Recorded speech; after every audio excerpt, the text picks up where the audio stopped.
경매가 어렵다고 느껴지는 이유는 절차를 글로만 읽기 때문입니다. 오늘은 그림 한 장으로 경매 전체 흐름을 정리해드리겠습니다. 경매는 정해진 순서 이해가 먼저입니다. 경매에 관심이 있으면서도 주저하는 이유는 이렇습니다. 경매법원에 가는 것도 어렵고 서류도 많고 실수하면 큰일 난다. 그런데 알고 보면 단순합니다. 경매는 정해진 순서대로만 가는 절차형 투자입니다.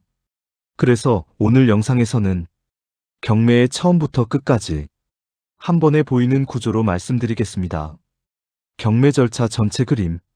먼저 전체 흐름부터 말씀드리면 경매는 크게 5단계로 나뉩니다. 경매 개시, 물건 분석, 입찰, 낙찰 후 절차, 명도 및 활용. 이 5단계만 알면 경매는 절반 이상 이해한 겁니다.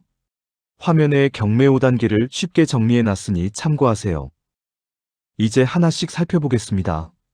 단계별 세부 내용. 경매 개시 단계. 경매의 시작점이며 개인이 시작하는 게 아닙니다.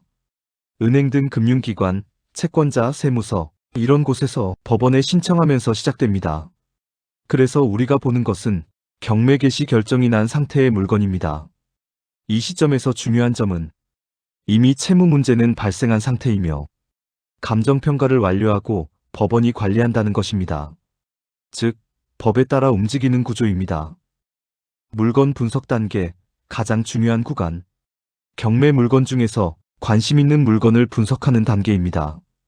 등기부등본, 매각물 검명세서, 현황조사서, 감정평가서, 공적장부 등. 경매의 성패는 입찰 전에 대부분이 결정됩니다. 그래서 2단계는 시간을 투자하여 실수를 줄여야 합니다. 향후 경매 B시리즈에서 이 물건 분석을 자세히 다룰 예정입니다. 입찰 단계. 경매를 어렵게 느끼는 주된 이유가 이 입찰 하루 때문입니다. 하지만 실제로는 아주 단순합니다. 입찰표 작성, 보증금, 보통 10%, 법원에 제출, 입찰 결과 확인하는 것입니다. 중요한 포인트. 입찰은 하루지만 준비는 그 전 단계에서 끝나야 합니다. 입찰 당일은 확인과 제출만 하는 날입니다. 낙찰 후 절차. 낙찰이 되면 경매는 끝이 아니라 행정 절차로 들어갑니다. 순서는 이렇습니다. 낙찰, 매각 허가 결정, 대금 납부, 소유권 이전, 경매법원에 신청. 여기서 많이 걱정들 하십니다. 하나라도 실수하면 망치는 것 아닌가. 하지만 걱정하지 않아도 됩니다. 기한은 법원이 알려주고 대부분 자동으로 진행되기 때문에 실수할 부분이 많지 않습니다. 명도 및 활용, 투자의 완성. 마지막 단계는 점유자 정리명도, 직접 사용, 임대, 매도. 2단계부터 비로소 투자 결과가 숫자로 나타납니다. 그래서 경매는 낙찰이 목적이 아니라 활용이 목적입니다. 공매.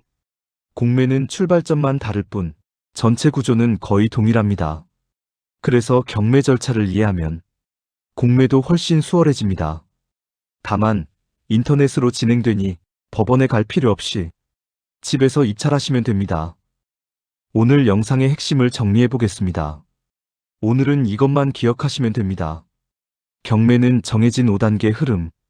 복잡한 건 중간이 아니라 처음 물건 분석.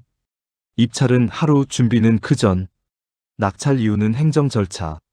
목적은 낙찰이 아니라 활용. 경매는 특별한 사람만 하는 투자가 아닙니다. 절차를 정확히 이해하면 흔들리지 않고 입찰할 수 있습니다. 여기서 팁. 지금이 현장을 보기 가장 좋은 시기입니다. 초겨울인 11월부터 녹음이 우거지기 전인 5월까지가 토지의 형상을 정확히 볼 수 있기 때문입니다. 물건 검색을 많이 해보고 현장을 많이 보는 공부가 나중에 가장 값진 자산이 될 것입니다. 오늘 영상이 도움되셨으면 구독과 좋아요 부탁드리고요. 질문사항은 댓글로 남겨주세요. 다음 영상에서는 경매 물건을 볼 때 가장 먼저 확인해야 할 핵심 서류 5가지를 살펴보겠습니다. 지금까지 시니어의 도전일기였습니다. 시청해주셔서 감사합니다. 다음 영상에서 뵙겠습니다.